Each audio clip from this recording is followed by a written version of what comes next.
right, what am I looking at? It's a 1931 Ford Model A mud body cab.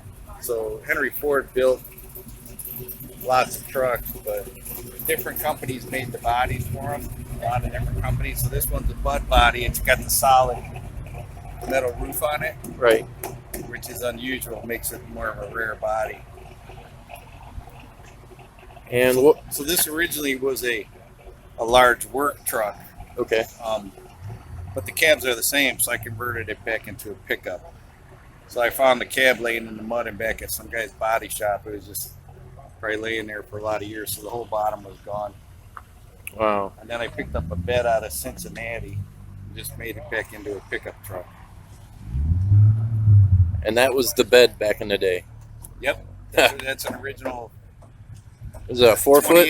28 to 31. I don't even know exactly. Yeah, it's probably about 48 inches.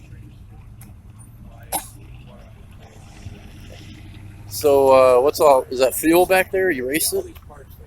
Oh, it's just a fuel cell. Okay. On these, the original fuel tank was up in the front. Really? Yeah. Yeah, actually the dashboard and the fuel tank right here. And the gas went in right here. Huh. So the tank was actually in front of you. What was the gallon? 31.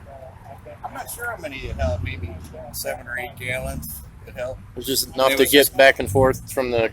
Just a gravity feed. It was just a gravity feed. There was no fuel pump or anything. Oh.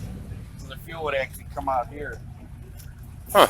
Come out here and then go to the original motor. So that could be like your AC right there now. Even though you don't need AC with the windows down. Right. So this is a small block Chevy motor. What kind? Just a small block? 350. Oh, okay. Yeah, 350. You got more power in that than I do in mine. Yeah. Originally these had 40 horsepower, 4-cylinder motors in them. Really? The Model A's, yeah.